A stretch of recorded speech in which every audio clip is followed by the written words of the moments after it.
Magluto tayo ng pakbet na ginataan na may sahog na bahaw naming prito. Siyempre, para mapuslan pa ang bahaw na prito. Ayan, ang aking magic kawali.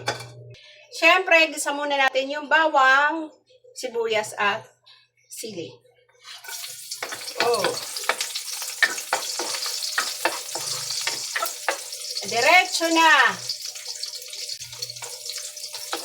Ayan. Tumitila-tilang si.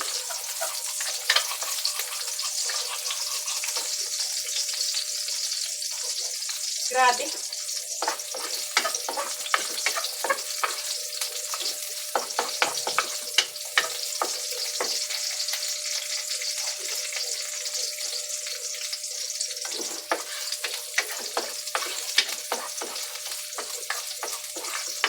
At syempre, luto ng ating bawang at sibuyas. Isunod na natin yung pinakamatigas na gulay sa pakbet. Kalabasa.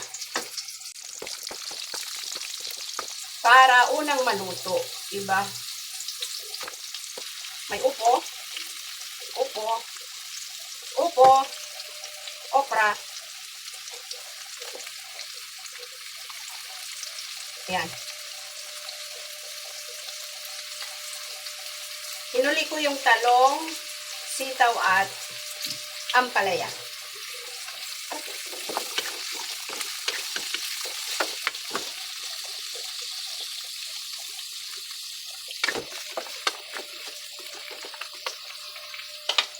So when I'm all together, I can find the words. Every time I say goodbye, baby, it hurts. And charan, ayan.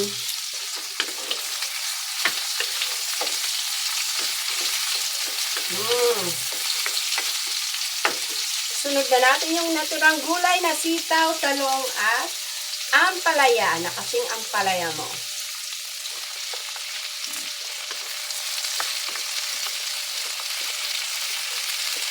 At yung gata na piniga ko sa aking squeezer na binili ko sa Blue Up. Ayan. Sabuan na natin. Ayan, di ba?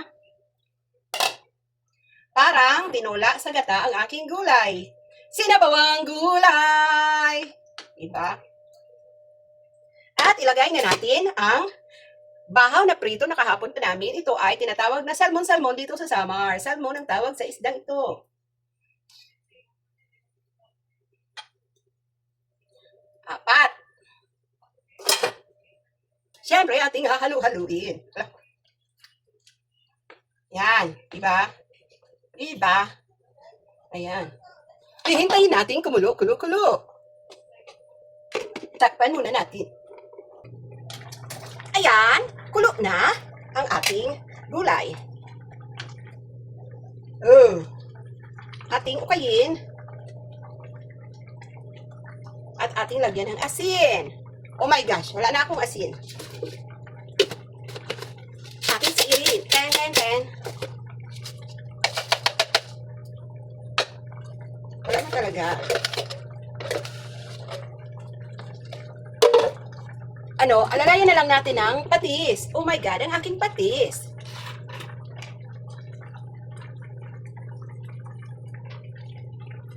Ayan.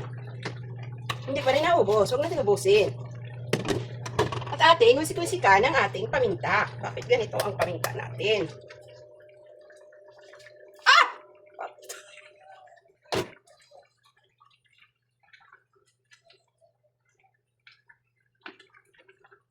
At ating lagyan ng bitchin para maging masarap lalo ang ating gulay. Diba? Luto ng kalubasa. Pati ang talong. Atin na lang anukin. Tikmin na nga natin.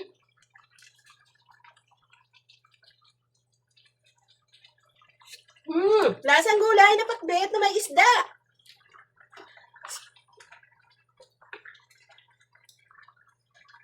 Sarap!